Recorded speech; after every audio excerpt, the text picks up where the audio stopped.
Yo levantaré bandera hasta que me muera, la bandera de mi Cristo, me jugaré por ella. Yo levantaré bandera hasta que me muera. La bandera de mi Cristo, me jugaré por ella. Este es un mundo egoísta que no escucha y no mira. Hola, hola, estás en el programa Salvemos a Nuestros Niños de Asiera a través del Ministerio Asiera Niñez, Adolescencia y Familia. La última clínica de gran repercusión tuvo como invitado al doctor César Vidal. Si te querés enterar de lo que está ocurriendo en el mundo entero, en lo político, en lo económico, en lo moral y en lo espiritual, este es el lugar donde tenés que estar muy atento. Yo levantaré bandera. En primer lugar, tengo que decirles que la agenda globalista no es lo mismo que la globalización. La globalización es un fenómeno que en términos generales es muy positivo. Permite, por ejemplo, que mi último libro se haya publicado en una editorial en Nashville, en Tennessee, en el sur de los Estados Unidos, y que a las 2 horas de aparecer en Amazon en España se agotara al otro lado del Atlántico. Permite que ustedes estén ahora mismo en Argentina y en otros lugares de Hispanoamérica y yo me pueda dirigir a ustedes estando en el sur de la Florida, que es desde donde vivo hace ya años, donde me exilié hace ya años. Permite que, por ejemplo, los productos argentinos, si no existen demasiadas barreras aduaneras, los puedan comprar en el norte del continente y permite que ustedes puedan hasta comprar productos que se han fabricado en el Japón sin mayor obstáculo, salvo que el gobierno decida que no les van a dejar importar nada porque el peso está en muy mala situación. La globalización, en términos generales, es un fenómeno positivo. La agenda globalista es algo muy distinto. Y como no quisiera que piensen ustedes que les voy a hablar de conspiraciones extrañas y que lo mismo van a aparecer los reptilianos o cosas de ese tipo, que nada más lejos de mi ánimo que cuestiones de esa manera, les voy a leer la definición que el propio David Rockefeller realiza en sus memorias de lo que es la agenda globalista. En la página 405 de sus memorias, quizá en el capítulo más interesante de sus memorias, David Rockefeller dice lo siguiente. Algunos creen incluso que nosotros, la familia Rockefeller, somos parte de una cábala secreta que trabaja contra los mejores intereses de los Estados Unidos y caracterizan a mi familia y a mí como internacionalistas que conspiran con otros alrededor del mundo para construir una estructura más integrada, global, política y económica. Un mundo, si quieren ustedes. Si esa es la acusación, me declaro culpable y estoy orgulloso de ello. La afirmación de David Rockefeller es verdaderamente extraordinaria. Hay gente que nos acusa, a mi familia y a mí, primero de que los intereses de nuestra nación, Estados Unidos, nos importan más bien poco. Nosotros actuamos de acuerdo a otros intereses, aunque eso choque con los intereses nacionales del país del que somos ciudadanos. Segundo, nos acusan de pertenecer a una cábala secreta, el término lo utiliza el propio David Rockefeller, que es de carácter internacionalista y que conspira con gente alrededor del mundo para construir una estructura global más integrada, política y económica. Y David Rockefeller dice, bueno, si esa es la acusación, me declaro culpable y además es que estoy orgulloso de que esa sea mi vida. Esto lo cuenta David Rockefeller en las primeras líneas del capítulo más importante de sus memorias, al menos a mi juicio, donde él describe el papel que ha tenido en crear organizaciones globalistas, como es el Club Bilderberg, como es, por ejemplo, el Consejo de Relaciones Exteriores, como es, por ejemplo, la Trilateral, etcétera, todas ellas encaminadas a crear estructuras que estén por encima de los gobiernos nacionales. Y en este sentido, esas estructuras, por supuesto, cuentan con gente que puede proceder de distintas partes del mundo, pero Rockefeller insiste en el hecho de que no son delegados de los gobiernos, sino que están por encima de los gobiernos y que creen que efectivamente la nación-estado es un sistema que va a desaparecer. La nación-estado ha podido tener sentido en el siglo XVIII, en el XIX, quizá en buena parte del XX, pero obviamente es algo que tiene que desaparecer. Y eso condena, por ejemplo, a las naciones-estado, Argentina es un caso, pero son todas las naciones del mundo, a convertirse finalmente en protectorados de la agenda globalista. Puede que no desaparezcan como naciones, pero no van a ser naciones soberanas, independientes y libres, sino que su política va a venir marcada desde fuera. La pregunta es cómo consigue en un momento determinado avanzar esa agenda globalista, sobre todo cómo se enfrenta con los grandes obstáculos. La agenda globalista tiene fundamentalmente 3 obstáculos en su camino para poder llegar al éxito, que es ese un solo gobierno mundial, una sola estructura mundial, una estructura económica, política y social integrada, que además depende de una cábala secreta. La expresión no es una expresión malévola de César Vidal, es una expresión que utiliza David Rockefeller con orgullo y con jactancia. Fundamentalmente, la agenda globalista tiene 3 grandes obstáculos y me voy a detener en esta primera exposición en ellos para que puedan ustedes comprender el mundo en el que vivimos y las circunstancias en las que ustedes se desenvuelven. El primer gran obstáculo es la existencia de entidades nacionales y culturales. Es decir, de alguna manera la identidad cultural y nacional, da lo mismo que usted sea un argentino, un mexicano, un norteamericano, un español o un brasileño, es algo que tiene que desaparecer. Ese es nuestro primer objetivo y, por supuesto, nuestro interés es la desaparición de los estados-nación.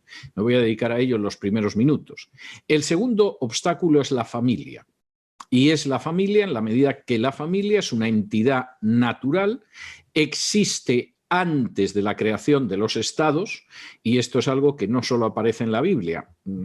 Cualquier historiador que se haya desenvuelto en los terrenos de la historia antigua, como es mi caso, sabe que la familia es previa a la aparición de las ciudades-estado, es la primera unidad organizativa, por llamarlo de alguna manera, en que ha vivido el género humano, y la familia es un objetivo que hay que destruir, me detendré en ello. Y el tercer objetivo son los cristianos bíblicos. Subrayo lo de bíblicos y luego explicaré por qué, pero ese es el último gran obstáculo de la agenda globalista.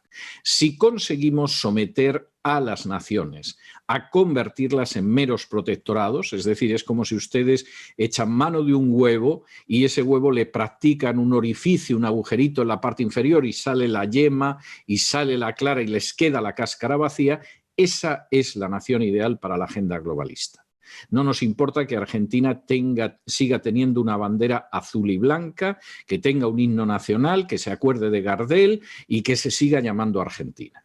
Pero sí queremos que esté totalmente vaciada de contenido para que sea un simple protectorado que movemos como un peón más dentro del tablero internacional. Me voy a detener en estos 3 aspectos en la primera exposición y en la segunda intentaré mostrarles lo que el pueblo de Dios puede hacer frente a esto. ¿Cómo conseguimos que desaparezca la identidad cultural y la identidad nacional de un país sea el que sea? Pues fundamentalmente lo conseguimos a través de 4 vías.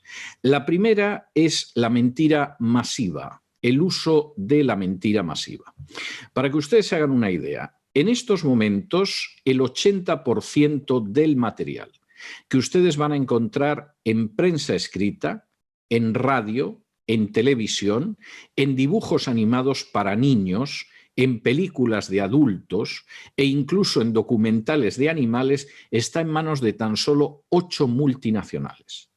Luego, por supuesto, se pueden encontrar con algún tipo de producción que sea independiente, que a lo mejor les habla de las maravillas de la geografía argentina y no pertenece a una de esas multinacionales, pero eso en términos de modelar la mente y el corazón de la gente que vive en Argentina o cualquier país es absolutamente secundario. El 80% de la información la cocinamos nosotros. Esas 8 multinacionales, además, pertenecen solamente a 3 compañías de inversión en todo el mundo. De manera que eso les puede mostrar dónde están ustedes. Permítanme que les ponga un ejemplo y creo que esto lo van a entender mejor. Por ejemplo, hace unas semanas en Argentina ustedes han puesto en la calle a más de 2 millones de personas en defensa de la vida. Cuando se ha producido una respuesta de la gente del pañuelo verde, la respuesta ha sido menor. Estos son los hechos objetivos. ¿Cuál es la realidad que han vertido los medios de comunicación en todo el mundo? Primero, han silenciado de manera prácticamente total las marchas pro vida y después han presentado las marchas favorables al aborto como el intento del reconocimiento de un derecho que deben tener todas las mujeres, que es la interrupción del embarazo o, como dicen algunos, el derecho a la salud sexual y reproductiva. La realidad es muy clara. Lo que se ha enseñado a través de los medios en todo el planeta es exactamente lo contrario a la realidad. Y tengo que decirles que concretamente esta semana, en una entrevista radial en Europa el lunes y en una de mis columnas, cesarvidal.tv, yo hice referencia al caso de los Provida argentino como un ejemplo de cómo se puede negar la realidad, de cómo se puede falsear la realidad y de cómo se puede sustituir la realidad por la mentira. Los providas no existen y la gran preocupación, al parecer, de los argentinos es que dejen a las mujeres abortar porque les están negando un derecho que efectivamente merecen. Esto les dice cuál es la situación. Les voy a poner otro ejemplo, porque es otro ejemplo que me ha tocado vivir en las últimas horas. YouTube decidió ayer que va a quitar de su canal de exposición cualquier tipo de información que diga que ha habido un fraude electoral en las elecciones presidenciales de Estados Unidos. Y nos advirtió a todos: si cuelgan ustedes cualquier tipo de información donde se haga referencia a un fraude electoral, la vamos a descargar de YouTube. No solamente nos lo advirtieron, sino además nos lo advirtieron con jactancia y orgullo. Si piensan ustedes que van a dar una información alternativa a la de los grandes medios de comunicación, están muy equivocados. Ahí estamos nosotros para censurarlos, en la primera democracia del mundo, que son los Estados Unidos. Esto no lo hace China, no lo hace Rusia, no lo hace Corea del Norte, en Estados Unidos. De manera que es fácil, en un momento determinado, oprimir esa identidad cultural y nacional tan odiosa para la agenda globalista mediante el uso masivo de la mentira. Podría multiplicar los ejemplos, pero creo que estos dos les colocan un poco en la situación en la que estamos. Segundo, conseguimos esto también mediante el embrutecimiento masivo de la población mundial. Esto puede parecer que no es tan importante, pero créanme ustedes si le digo que tiene una enorme importancia, porque muchísima gente está mucho más aferrada a los medios de comunicación, especialmente la televisión, por motivo de entretenimiento que de información. Hay gente que cuando empieza un noticiero o un programa de análisis político posiblemente cambia de canal, pero le gusta entretenerse. Para que ustedes se hagan una idea de lo que esto significa, en estos momentos el 90% del entretenimiento infantil está en manos de 3 compañías transnacionales. Por supuesto, puede haber un 10% que a lo mejor todavía hacen entretenimiento sano para niños, se conserva en alguna televisión o alguna radio de carácter nacional o local, pero el 90% está marcado. Y eso significa, por ejemplo, que Disney, que hizo durante décadas películas familiares, nos está ilustrando en los últimos tiempos sobre las bondades de la homosexualidad. Los que vimos en su día La Bella y la Bestia nos pareció un prodigio del cine de dibujos animados, hemos contemplado hace pocos años que nos perdimos la buena versión de La Bella y la Bestia, que se estrenó hace muy pocos años, donde uno de los personajes es homosexual.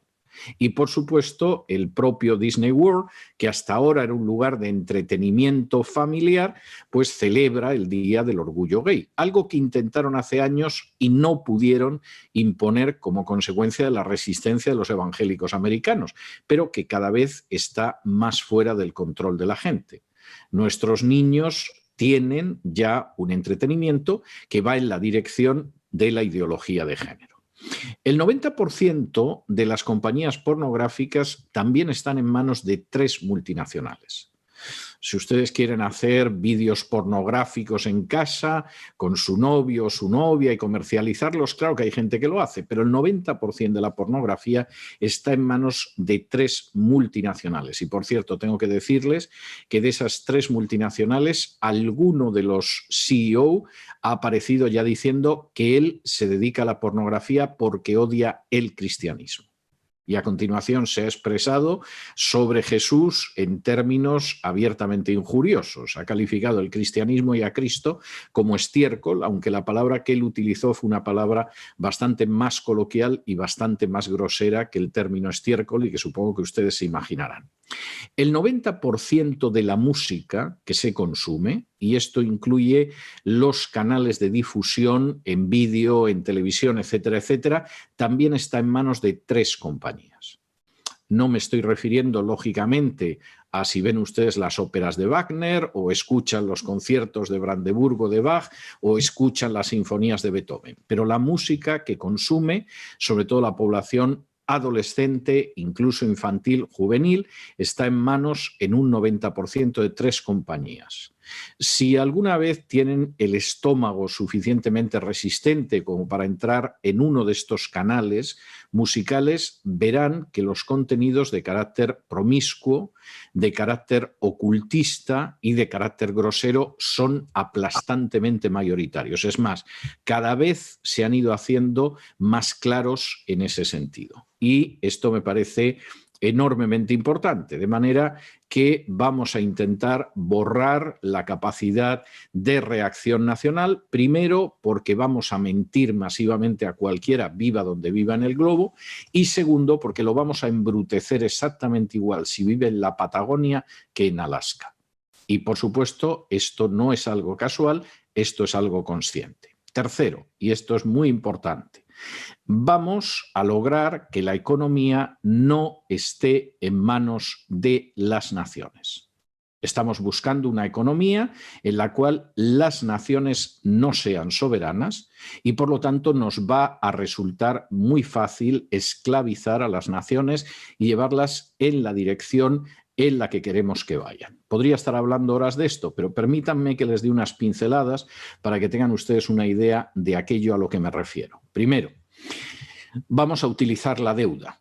Y la deuda es un instrumento de extorsión que nos permite controlar las naciones. Cualquiera que haya leído la Biblia y que haya ido al libro de los Proverbios, recordará que en el libro de los Proverbios se dice que el deudor es un esclavo de aquel al que le debe dinero.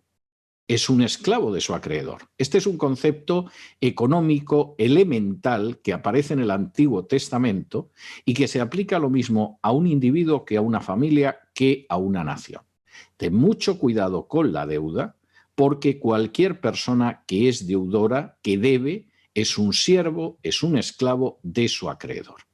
Esto habrá cristianos que no lo lean para su vida. Hay, desde luego, presidentes de naciones que parece que no lo han conocido jamás. Los impulsores de la agenda globalista lo conocen como si meditaran en el libro de los Proverbios todos los días. Y fíjense lo que esto significa, por ejemplo, en el caso de un país como Argentina. En un momento determinado, hace unos años, durante el gobierno de Cristina Fernández de Kirchner, Argentina se encuentra, como en otras ocasiones de su historia, al borde del vacío. Entre la mala gestión económica, la corrupción, las razones que ustedes quieran, lo cierto es que Argentina se encuentra en una situación en la que está rozando la suspensión de pagos.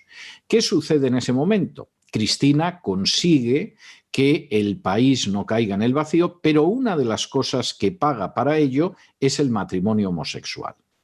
No formaba parte de su programa inicial. Posiblemente a Cristina Fernández de Kirchner lo que hicieran los homosexuales le importaba verdaderamente un pimiento.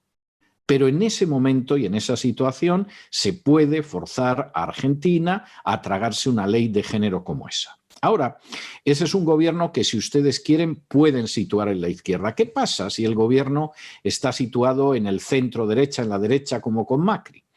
Pasan los años, Argentina se encuentra en una situación económica de nuevo muy comprometida y Macri tiene que tomar una serie de decisiones y hay que renegociar deuda y hay que renegociar crédito y, querido presidente Macri, usted va a aceptar la imposición del aborto.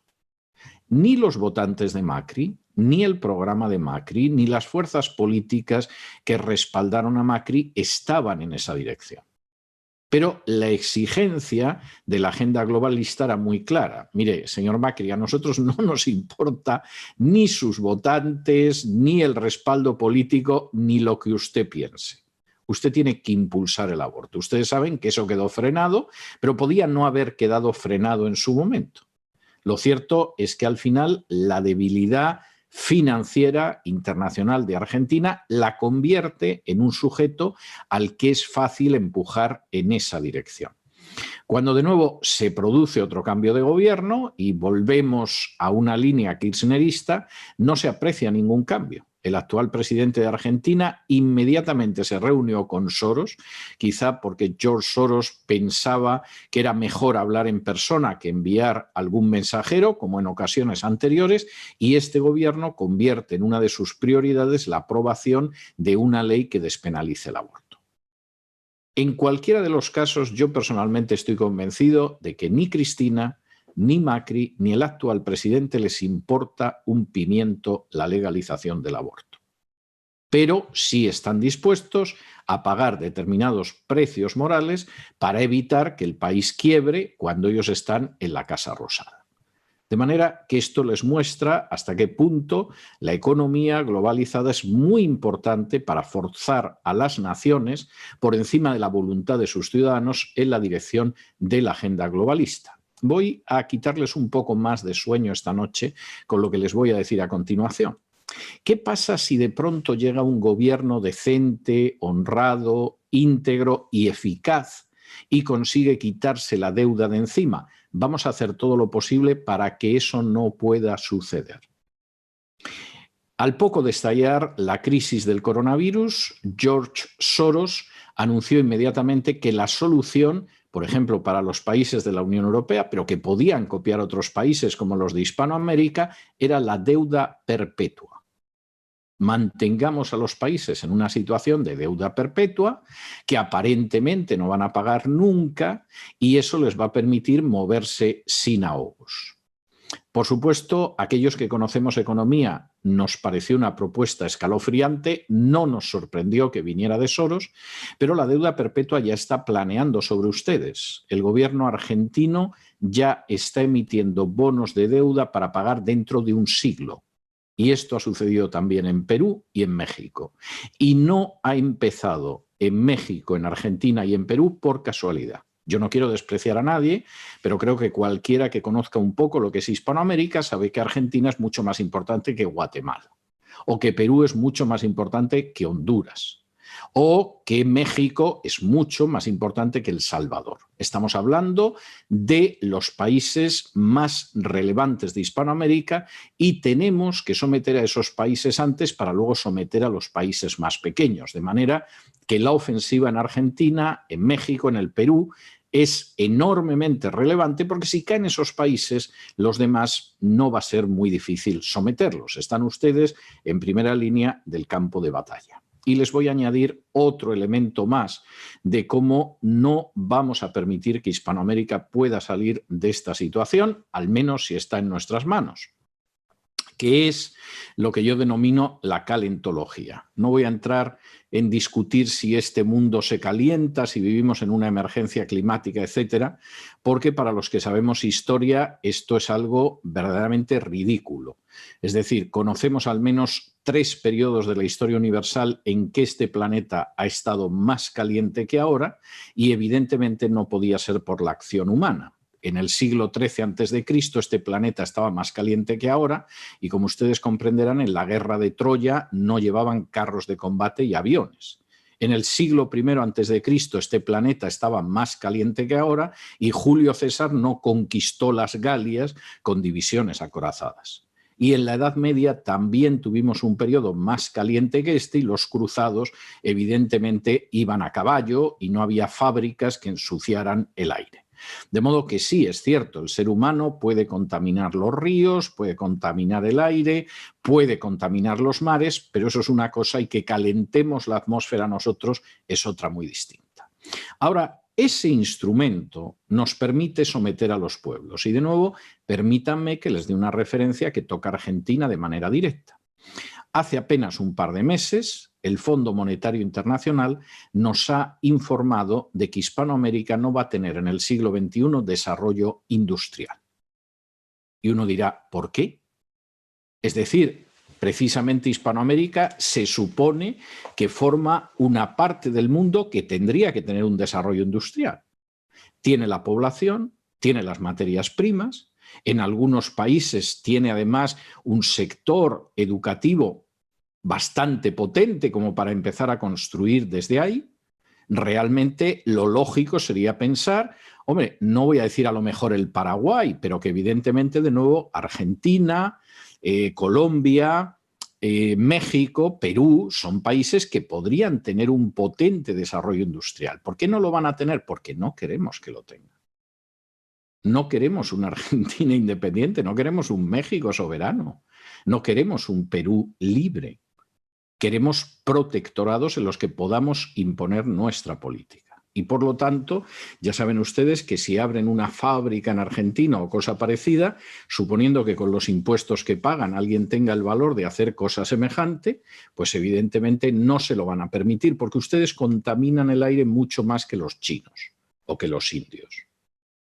Y esta es una situación enormemente importante. Y, por cierto, tengo que decirles que esa idea de la economía globalizada, como además la defienden hasta las encíclicas papales, desde Benedicto XVI a la última encíclica del Papa Francisco, pues fíjense ustedes, si una autoridad moral como es la Santa Sede pretende que volvamos poco menos que a las formas de producción de la Edad Media, pues ya se pueden imaginar el destino que le espera a Hispanoamérica. Despídanse de un desarrollo industrial porque no es lo que quiere para ustedes la agenda globalista. Cuarto, vamos a acabar además con lo que es la identidad cultural y nacional mediante procesos de inmigración masiva.